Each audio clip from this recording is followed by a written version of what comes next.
Welcome to the World Awaits. Travel tales to inspire your wanderlust. Welcome back to the World Awaits. I hope you've all had a wonderful week. How's yours been, Belle? Hi, Kirsty.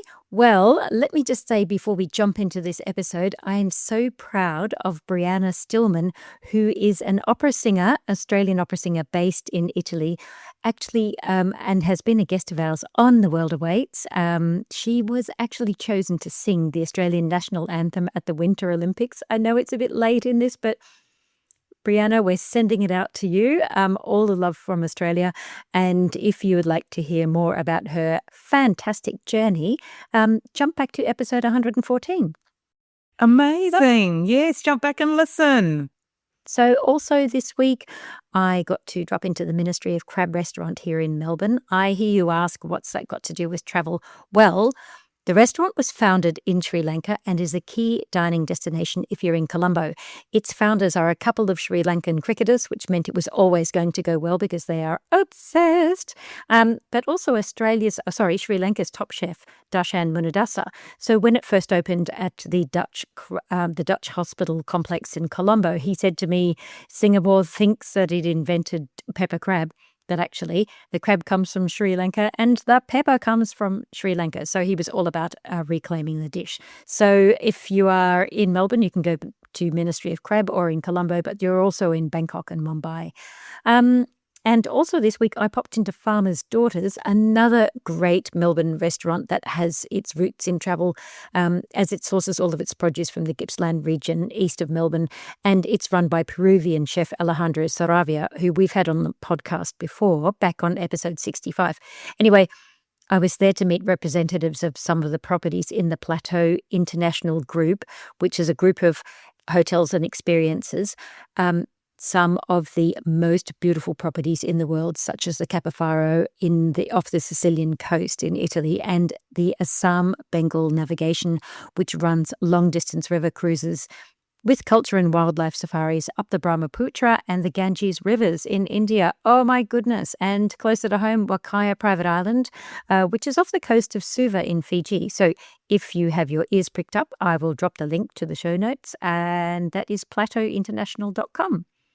So that was my week. What about you, Kirsty? Because I think you have something very, very big to tell us. I do. I've had a really big week. And the big announcement is over at Carry On. So as regular listeners would know, I'm editor luxury at Carry On. And we are actually launching a new luxury travel magazine called Luxury Unpacked, which I've got the privilege of editing as well. So it's going to be published quarterly in a print magazine, and it's an e-mag, and then we'll also do a print run. And it'll be focused on in-depth features around key topics that shape the future of luxury travel. And as Carry On founder Matt Leadham says, this is his he's such an innovative entrepreneur with this business, and he's just always continually looking at ways to grow. And this is another evolution of the luxury ecosystem that's being expanded at Carry On. So he says after 13 years at Carry On, which is Australia's leading travel trade platform for those who don't know, it's continued to grow, including among luxury travellers. And so following the launch of Luxury Unpacked podcast, which is Carry On's luxury podcast, they're now bringing the brand to life through this luxury travel magazine. So there will be some further initiatives as well. So it's an exciting time for us. And we will put a link in the show notes to the little story that we ran on the Carry On platform, so you can read some more about that.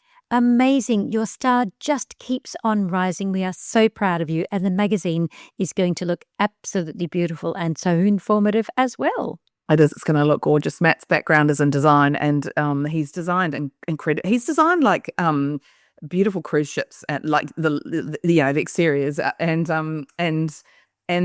air of planes. So yeah, he's done some remarkable things. So it's going to look gorgeous. We also have a giveaway, and you can win one of 2 crime books by my guest this week, which is author Andrea Barton. And there are 2 books in her Jade Riley Mysteries series up for grabs, which is The Godfather of Dance and A Killer Among Friends. The Godfather of Dance is based half in Houston and half in New Orleans, and The Killer Among Friends is in Melbourne. And The Man in the Dam, which is her other book, which is out right now, is based in Mansfield. So head on over to our Instagram page, The World Awaits Podcast, to find out how you can enter to win that incredible giveaway, and you will want to read these books. She's such a great writer. They're beautiful books. Love a giveaway, and we will put info on how to enter on the Instagram and Facebook. So make sure you're following us there. That's The World Awaits Podcast. And so now, kicking off this week, we are looking at new research from Skyscanner, which shows that 6 in 10 Australians plan to travel overseas this year. But cost remains the biggest barrier, and because of that, Skyscanner has come up with a tool that gives you the top cheapest destinations for every month of the year. Look, I've got to say, I am obsessed with Skyscanner. I literally live on it, so I live for this kind of data. Yeah, and such handy data that you can look up every month. So how it works is that you log on and you go to the website or an app, and we'll put a link in the show notes so you know where to go. And you select the month that you want. I gave this a go actually, and it's really easy. And where you want to travel, and then it basically comes up with the top 10 cheapest destinations for that month. So it includes also things like the top reasons to visit and the average price for a return flight. So as well as being able to search month by month, they've revealed the top 10 lowest fares for 2026 with an average price. And in the top place is Cairns, costing from around $340 return. And then it is followed by New Zealand's adventure capital at Queenstown, which costs $650, and flying to Nadi in Fiji, $737. Yeah, I have no idea. Yeah, I don't know how you're getting to Queenstown for that, to be honest. Because, but look, there are sometimes deals, obviously, around getting to Queenstown. But most of the time, I fly to Auckland from Melbourne. It's about $1,000 each. But I'm flying in, princess hours. I'm not, as you know, I'm not one for staying up and flying on, overnight flights or doing it. I don't like doing tough flights. But yeah, so anyway, maybe that's a flight out of those daylight hours. Some of the others in the top 10 were this is the average, as Belle said. So Singapore was 959, Seoul was 1,122, Hong Kong 1,138, and Taipei 1,147, Colombo 1,298, and London just under $2,000, and Milan about 2,250. Not so cheap on Milan either. It's not bad on London. I have to say, I'm always looking for budget airfares, and I flew to London with Royal Brunei last time, which saved me an absolute bomb in my travel budget because although I've got to give you this warning, although it is the world's richest airline, the world's richest country, the airline is a little bit pedestrian. I mean, it's pleasant, but it is pedestrian. And some other interesting stats that the research turned up were that more than a third of Australians hunting for the cheapest travel days are looking for those flights just days before they're booking, and that most people are searching for flights first and then accommodation second. Yeah, and more than half of us are happy to fly at odd hours to save cash. That's you, Belle, isn't it? But not me. Yes, that's you. And we've talked about this in the past, and I'm sure people will remember. But Belle's one of these people that arrives at the airport if you say that you have to be at an international airport 3 hours before, I am the person who will be there literally 3 hours before. And Belle will say to me when I'm in I'm in the taxi, or if we're talking on the way there, she'll be like, "When's your flight, Kirsty? Be honest, tell me when's your flight, because I know you're going ridiculously early." But look, I do like to be organised and early. I'd rather sit there and know that I'm organised. Yeah.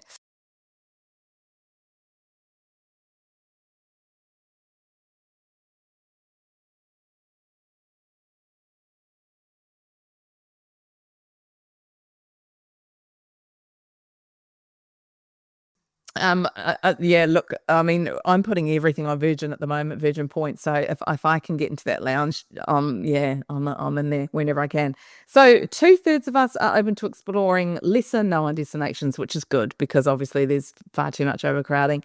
And Saturday is the cheapest day to fly. And we will put a link in the show notes so you can log on and check out those cheapest destinations every month.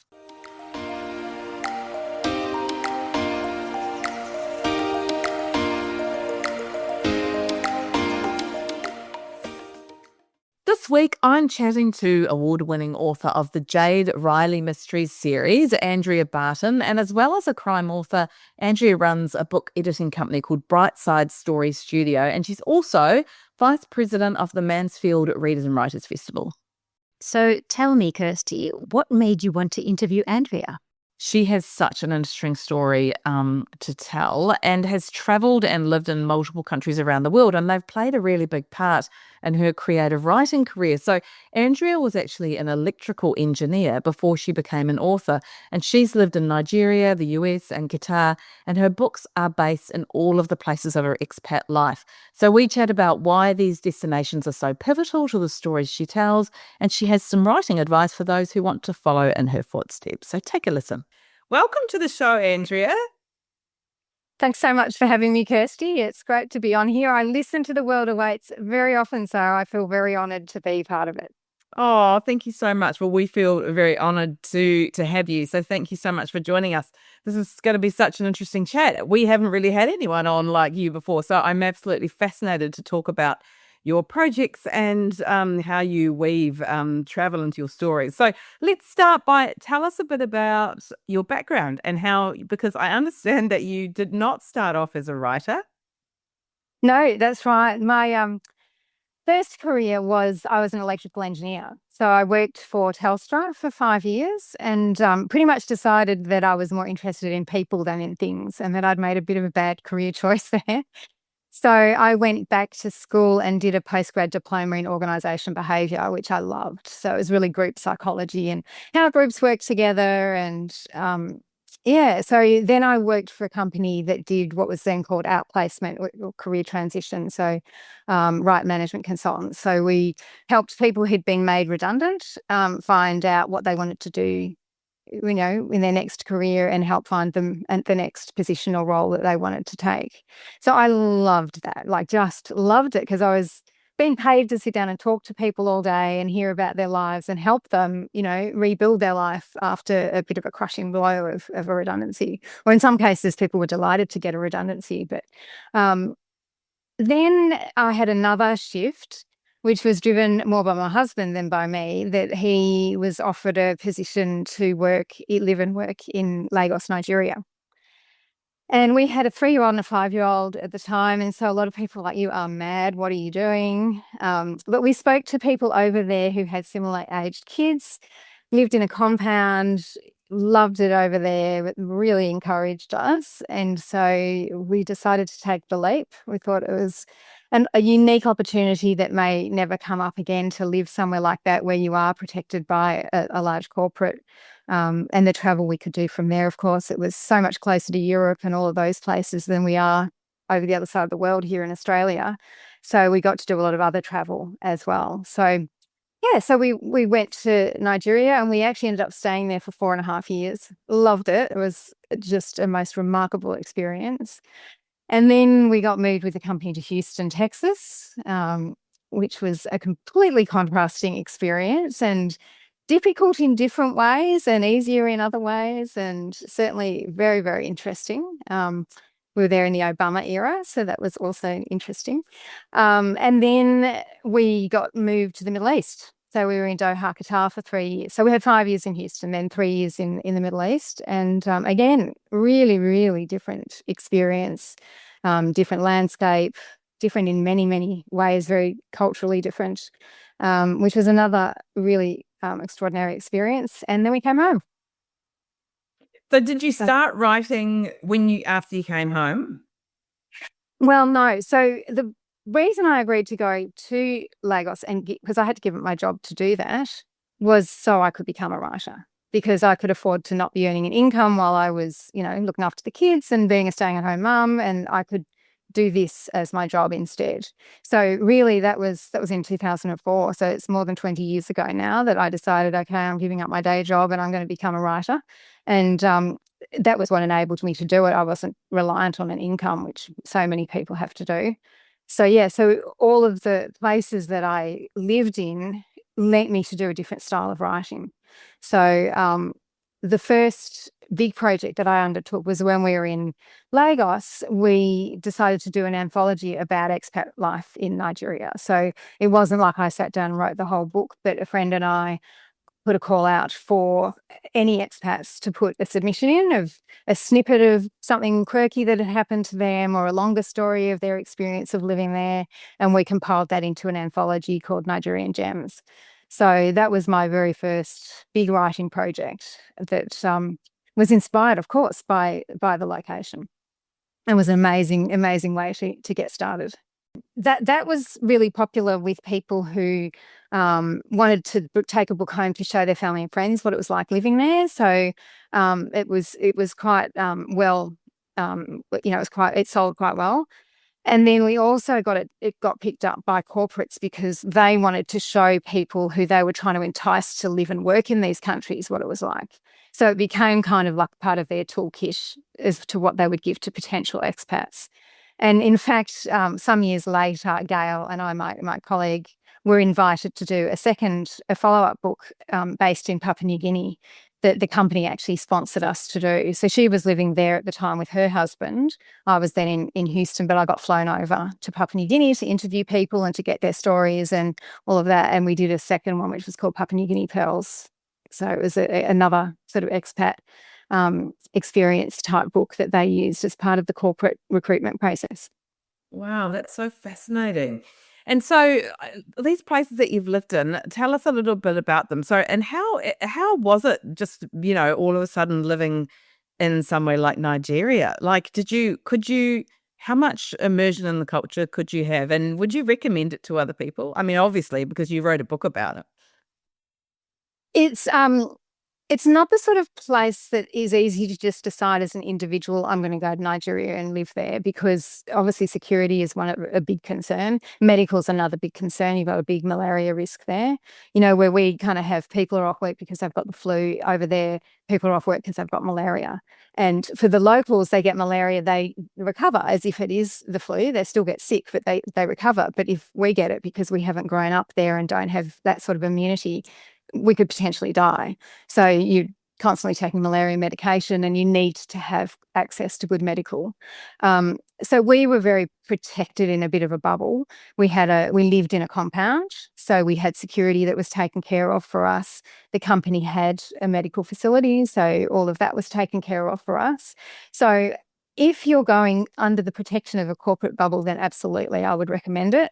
As an individual, I think you'd need to do a lot more research and be very careful. There are people, of course, who do that and manage it well, but you'd need to do a lot of research about where to live, how to get your security. You need to hire drivers and things like that. For us, driving is mayhem.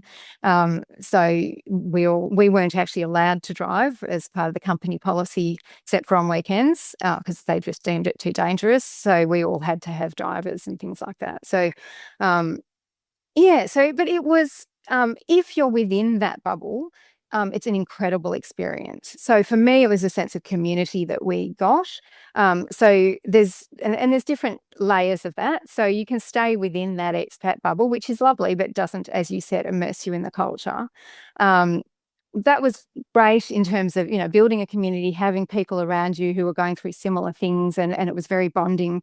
And in fact, those friends we made there are friends, to this day, and they're like our family, really. They become family when you're living together like that. But I was also lucky. I took to salsa dancing in Nigeria, of all things. And so I got to know my dance instructor, and he was part of a whole dance community, and I got to know them really well and started writing stories for them. That was the next kind of project that I got onto, was writing dance shows that they produced. And in that way, I got very, very immersed in the culture, because they were all Nigerians, and so I was just part of what they did. Also, the project we did, the book project, Nigerian Gems, the funds for that, part of the backing for doing that story was to raise funds for a local community. So they were in a remote area. They lived in a beach, Ishayi Beach. You could only access by boat, so there were no roads linking that particular area. And the school there was run by a missionary. So we started sponsoring the school. our company had a beach hut there. So a lot of the companies you would do, that was sort of a day outing. It was one of the few things that you could do, take the boat down, go spend a day at the beach. So we got to know that community as well. And so in raising funds for that, we hired local builders, and we, got through that whole building process of physically building a school. They started out in a wooden hut, and we built them a concrete building that they could work in, and later on built, multiple classrooms and things like that. So yeah, we got very, very involved in the culture in that way, which made it a much more rewarding experience, I think, than just staying in that expat bubble. And so when did you decide to sort of include the places that you've travelled into your work, and when did you make the flip then into crime writing, which is quite a big jump from what you were doing? Yeah, well, I think my original goal was always was to write a novel. But obviously to dive into writing a novel straight away when you're not a writer was a huge thing. So I think these other projects were all things that were opportunistic along the way that just made sense, but it was never the sort of end goal. But I also was never quite sure of what my genre was. So when I first started writing, I think I was writing more of the sort of Mauve Binchy style, community where you've got multiple points of view and, everybody living in a compound and trying to do that. And as I developed my writing style and I realised actually crime is what I like to read, it's where my real interest lies and my real passion lies, it was quite a bit late. It wasn't until actually I was in Doha that I really decided, you know what, I actually want to tackle crime. And so that was kind of like a real rethink. And I decided, most of us decide, writing a novel is a huge venture. That wasn't enough for me, so I decided I wanted to write a series right from the beginning, which I would never recommend to anybody. Start with a single book. But I always had in my mind I wanted to write a series with one book set in each of the countries that I'd lived. So that was kind of my concept. And I had a character that would be moving to these different countries for other reasons. And in each of those countries, she would encounter a mystery that she had to solve. But that's what's become the Jade Riley Mystery series. And it's really taken a long, long time for that series to develop. I first started work on it it was at the end of my time in Doha. So it's probably about 2016, and it's now 2026.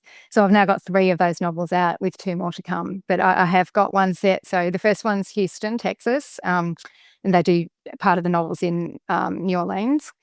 And the second one's back in Melbourne. The third one's in Mansfield, where it's a place that we love. We have a holiday place up there. The fourth one, which is yet to be published, but hopefully will be out maybe late this year or early next year, is set in Lagos. And the 5th one is in the Middle East. Wow, that's such a cool concept. I love that so much. So how hard was it to incorporate these places when you haven't lived in them for a while? And also, what sort of how did you do it? How did you go about what inspired you of those particular places to include in the story? Well, I think because I was doing other sorts of writing as I went in each of those places, I had a lot of sort of descriptive stuff already down. So I didn't necessarily have the stories, but I had, if your first impressions of a place are always the most impactful. And you only get that once. So you have to write that when you're in the moment, because after you've lived there for even a month, 2 months, those initial things just don't strike you anymore because they just become everyday life. So I was very lucky that when I was in Lagos, I was writing letters home to begin with. And so I drew from that I had all these descriptions of, funny street signs, that, there was a stomach care restaurant and things like this that, just struck me as interesting or quirky. And so I had all these letters that I could draw from that information. So it wasn't like I just set out to write it and I was starting from scratch. I kind of had those descriptive elements already done. So when it came to the actual stories, each of them kind of developed in a different way. The first one I wrote is actually, the last one was the Middle East one, and I was living in the Middle East at the time. So then it was really just a case of coming up with a story that made sense in that context. And so for each of them, I've tried to sort of tackle some sort of social issues that are relevant. So workers' rights are a big thing in that particular book, which was a huge thing that everybody was concerned about when we were there. And so the storyline sort of developed around those sort of topical issues that I found sort of gripped me at the time. The Lagos storyline actually came out of one of the plays that I've written. So as we mentioned, I sort of started working with these dance instructors and writing stories for it. And actually, after I left and I was living in Houston, I still kept writing for them. And one of the dance instructors asked me if I would write a story about child trafficking, because that was something that he was investigating at that time and wanting to, fight. So we did a stage production that was called initially Second Chances and later on Batonga, that was about child trafficking. And so that really drove the storyline in my Lagos book, which is called The Runaway Girl. The Houston one was very much driven by dance, because I was really involved in dance. So that's the godfather of dance. And so I drew from, I wanted there to be gun violence in it, because that was something that was, on my mind at the time. We had the kids on the way home from school telling us how they did, we'd have fire drills and things like that. They had a drill for if there's a gunman and, what they need to do. And that to me was just freaky. So I wanted to have some gun violence in there that wasn't necessarily in the other books. So that was a factor. And I I had this thing with the American one, like, do I lean into the kind of the stuff that we see on TV and, like organised crime and things like that, or do I try to be much more sort of realistic? And I thought it was much more fun to sort of lean into it. So that one's kind of got an organised crime bent as well. So yeah, and then the Australian ones were harder in a way, because it was that thing of having, the first impression. I mean, I've lived in Melbourne all my life. So how do you draw on that? And, how do you see that with fresh eyes? So, and sometimes you do when you've been away for a while and you come back, you see the country a little bit differently. So in that one, Jade is a returned expat. So that is how she sees Melbourne, as somebody coming back who's been gone for some time. And in that one, I do, it's more about financial crimes. So that one was fun from that point of view. And then the Mansfield one, which is the one I just released, The Man in the Dam, is just a riot. It's more just, it's a lot of fun. And it's, that one was driven a lot by place, because our property overlooks Lake Eildon. So as you know, Lake Eildon is man-made. So it was the dam at Lake Eildon. It was built in the 1950s and it flooded quite quickly. So a lot of land that was, productive, people's homes were down there, got flooded. So to me, the idea of there being roads and houses and bridges and things like that are buried in this lake is intriguing. So that drove a lot of the storyline for me in The Man in the Dam. So if people are reading them, and will they how people love to read books before they go somewhere? Is it because will you recognize certain streets, or is it fictionalized to the point where they wouldn't? No, look, I've tried to be as realistic as possible. It's a really interesting question as a writer. And I was at the Mansfield Readers and Writers Festival, and I was convening the crime panel and asked the 3 crime authors we had there. So that was Sue Larry Gentile, Mark Smith, and Margaret Hickey. And all of them fictionalised their places, and I don't. So, for example, the Mansfield one, you'll see that there, and I did a course with the Australian Society of Authors that dealt with this sort of question when you're writing about a real place. And so they kind of warned you against it for some legal reasons. The authors were talking about artistic reasons, in that you don't want to be too prescriptive in the way someone views a place, because they want their readers to be able to view it and create a world in their mind. And you don't want people being persnickety because you've made some little detail about the place wrong. But to me, I really love the idea of showing a period of time in Mansfield and what it's really like. So I followed ASA advice and got permission from some business owners. So I actually mentioned specific businesses and shops. So Ink Bookshop is in there, and Ink Bookshop is, well known in the region. It's one of the spots to go in Mansfield. 2 of the pubs, the Mansfield Hotel and the Delatide Hotel, specifically mentioned, the Coffee Merchant, the Produce Store. These are all real places you can go to.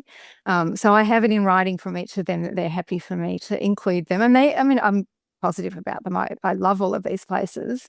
So I'm not saying anything that's going to be, negative for them.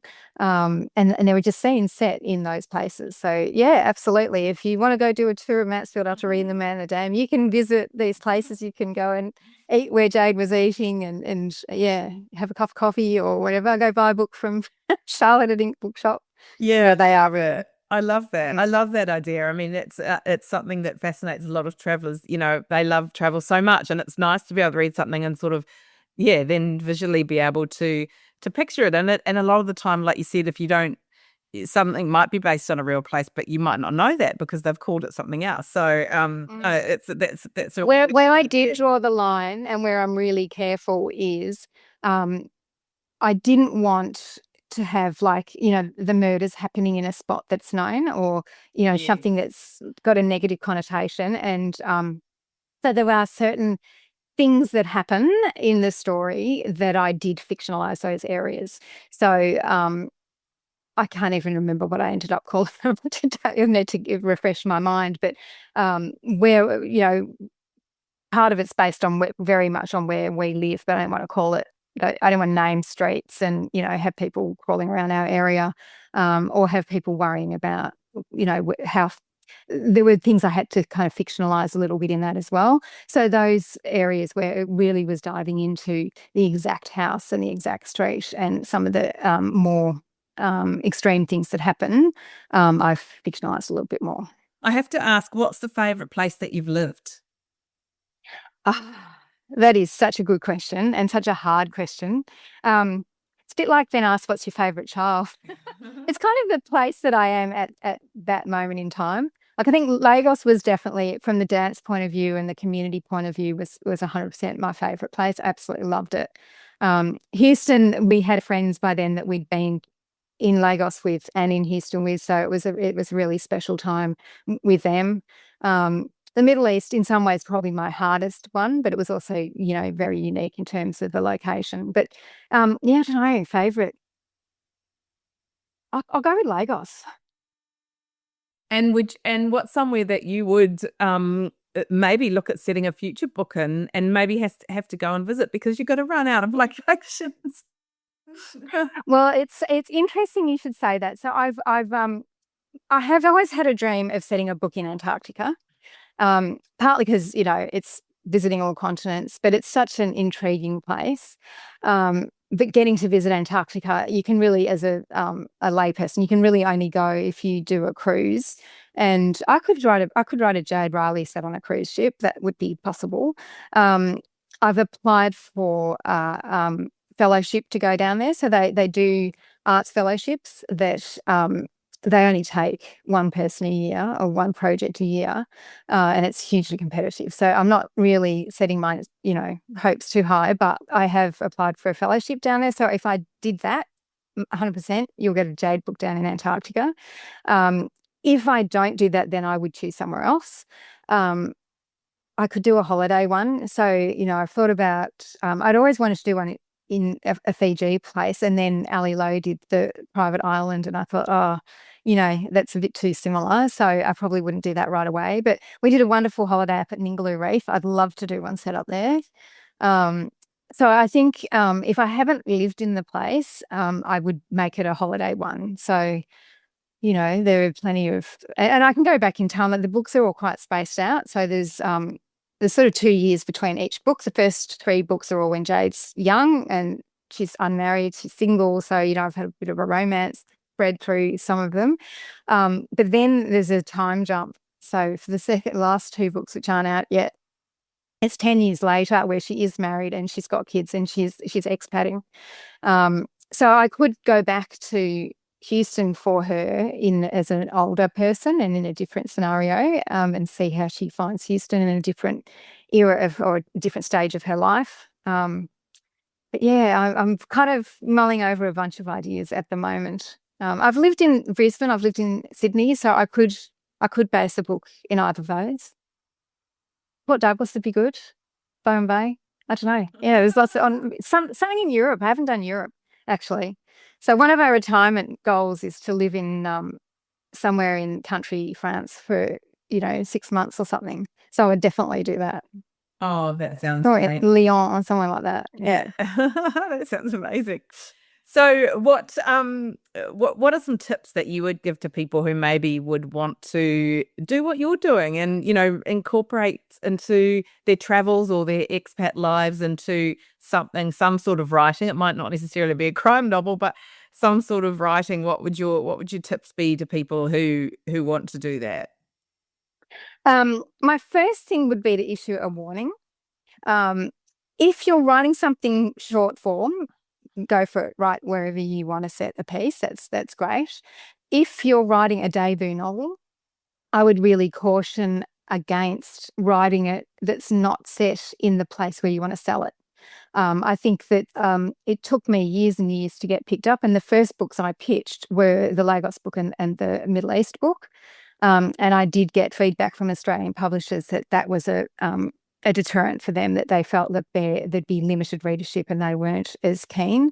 Whereas had I started, I think, with The Godfather of Dance, which is in the US, or with either the A Killer Among Friends, which is in Melbourne, or A Man in the Dam in Mansfield, I think with those two in particular, I would have had a much better chance with an Australian publisher.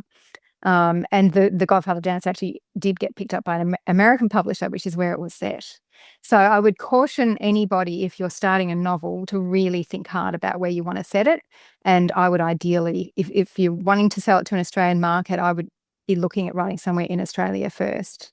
Having said that, everyone says write what you really want to write, and there are books that get picked up that are set in other places, so it's not impossible. So if you want to do it, tips I would give is back to that first impressions thing. Make sure when you first move to a place, or if you're holidaying, when you first holidaying, write down all your first impressions, because you think you'll remember because it's so impactful at the time, but you don't. I mean, you just can't.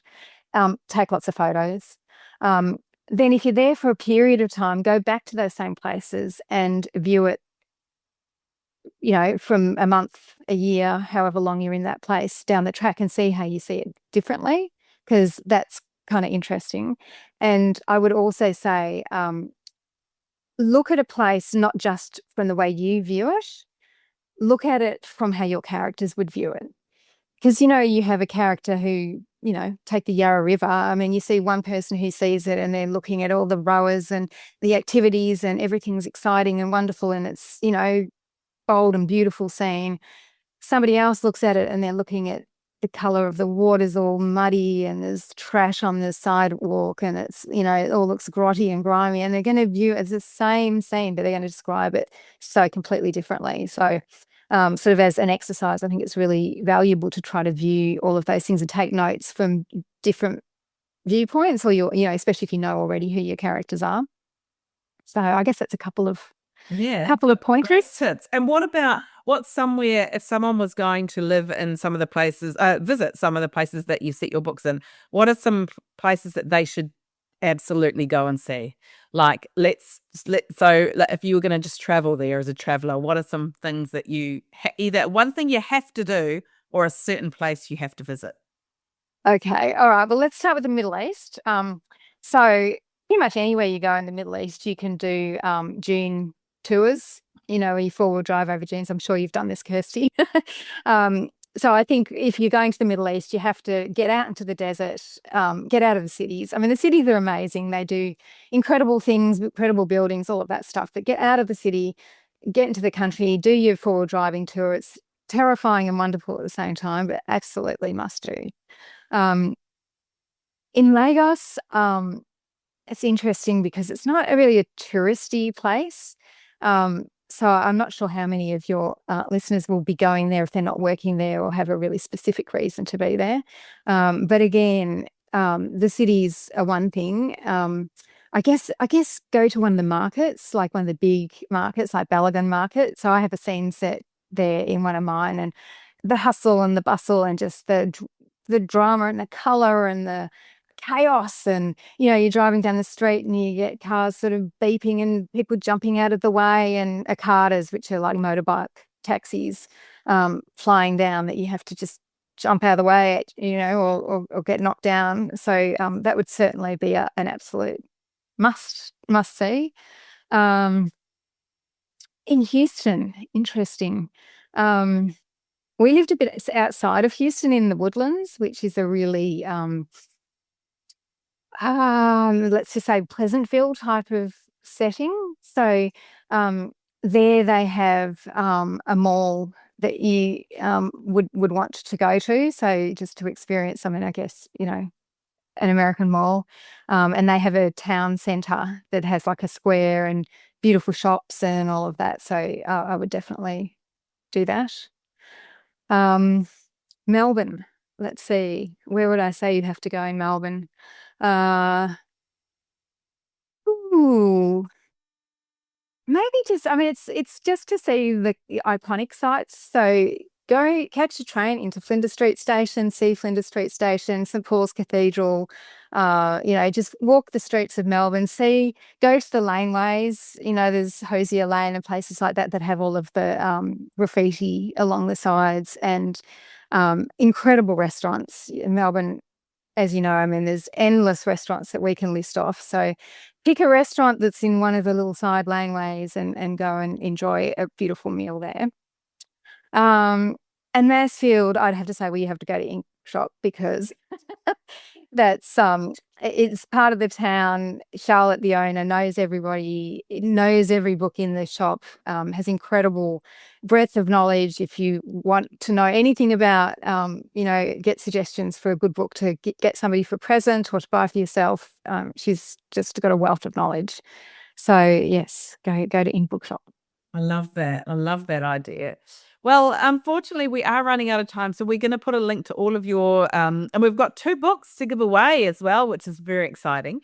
And we are going to put a link to all of Andrea's details, and so you can follow her and her series, and also how to win her books in the show notes. So make sure, and also in you'll hear it obviously in the podcast too. So keep listening. But we're going to ask you the final question we ask all our interviewees, which is, what's the most bizarre thing that's ever happened to you in your travels? I love this question, and I'm so glad that I got a chance to answer it. So I had a few to choose from, but I'm going to go with one that happened in Nigeria because I actually use this in the book. And I was dancing a lot at the time, so salsa, and I was going to a salsa club for a salsa party that they had to perform with my instructor. And so, it's noisy, it's bright, it's bold. I'm the only oibo, which is foreigner, white girl, in the in the venue. And they had a comedian. They love their comedians at all these events. So they had a comedian who was introducing everybody and acting as MC. And the problem was the sound system was really bad. His accent was really strong. So I literally could not understand. I'll probably understand 1 out of 10 words that he was saying. So I was just like, when everyone else is laughing, cue laughter, I'd, pretend I understood what he was saying and laughed along. And then I realized I did know who he was talking about, which was me, because everyone turned around to look at me. So he's making jokes about me and everyone's laughing and I'm laughing along, not having the first clue about what he was actually saying. And then he asked a question and I'm sitting there going, I don't know what to say because I don't know what the question is. I have no clue what you just asked me. So I'm sitting there just like a stunned mullet. And he asked me a couple of times and then just kind of gave up. And then I did catch a couple of words that he said, which was something about kidnapping. Now, kidnapping in Nigeria was a real concern. And we had, in fact, had kidnap training with the company to, what to do if you get kidnapped. And I'm like, what? Like, I knew they weren't going to kidnap me. But still, when you sit on your own in a situation like that and they're all laughing about, oh, here's this white girl who's going to get kidnapped. Definitely a really weird experience. That is absolutely bizarre. Oh, look, it's been so great to chat with you. And like I said, we'll put all links in the show notes. And we look forward to hearing more about where your next books are based when in the future. Awesome. And thanks so much for having me, Kirsty. I really enjoyed it.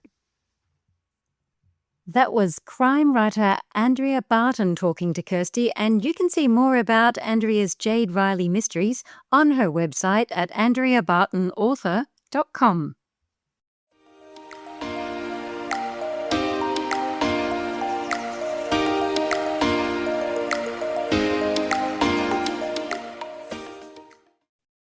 Our tip this week is about staying safe overseas, particularly in light of the latest announcements around the Nipah virus in India. So we're going to put a link to this in the show notes. But the World Health Organization said at the end of January that there were 2 laboratory-confirmed cases of Nipah virus in the West Bengal state. It says that the virus is a serious but rare disease transmitted through to humans from infected animals. Hello, bats again, or food that's been contaminated with saliva, urine, and excreta of infected animals. Ew. It can be transmitted directly from person to person through close contact with an infected person as well. And because of that, countries across Asia are stepping up their health screening measures with authorities in India, Thailand, Singapore, Hong Kong and Malaysia creating new testing regimes. So Smart Traveller has released some guidelines, and this is our little tip for you about what to do if you're concerned about this disease in particular, or any other virus really, and are travelling to India. So first up, it says use official resources when you are researching travel, such as Smart Traveller, of course, the Australian Centre for Disease Control, Health Direct, the Travel Doctor, and the World Health Organization's own website. And talk to your family doctor or a travel doctor about where you're going, because they can give you advice based on your travel plans and your medical records. Yeah, I think it's worth doing that. We did that actually last time. We took the, because we were taking the kids to Cambodia and going to some areas, that were a little bit off the beaten track. And I think it's worth doing that. That was the first time I'd been to a travel doctor actually, and I found it really useful and helpful. And they've got access to a system that a general doctor doesn't, so they can look in and advise you on what you need. So if you are going to an area, particularly where this particular Indian virus has been detected, you should avoid contact with animals, especially fruit bats and pigs, and areas where bats live. Don't eat fruit that might have been in contact with an animal or their bodily fluids. Clean and peel fruit yourself before eating it. Don't drink raw or fermented date palm juice or sap because it may have been contaminated by fruit bats, and just follow good hygiene standards, obviously, which you should be doing anyway.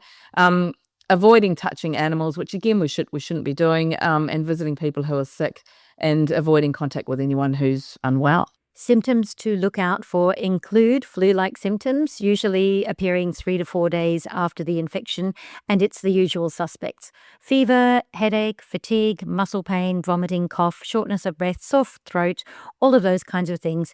Some people do develop pneumonia or other respiratory problems, and in severe cases, people can even develop symptoms of encephalitis, which is drowsiness, confusion, a sensitivity to light, and neck stiffness. And we're going to put all those links in the show notes to keep you travelling safely. If you'd like to help support our production costs, you can buy us a coffee at coffee.com/theworldawaits. That's ko-fi.com/theworldawaits, so we can continue to bring you inspirational travel interviews with the world's best. Next week, we have The Hot Take, which is a new format that Kirsty and I get to pull apart a tropical travel event, an issue or a trend, and we'll be dropping this section in every now and again. Our topic next week, however, is, to kick it all off, lost travel experiences, things that you may have done in a former travelling life but are now no longer possible. So let's wallow in all the nostalgia.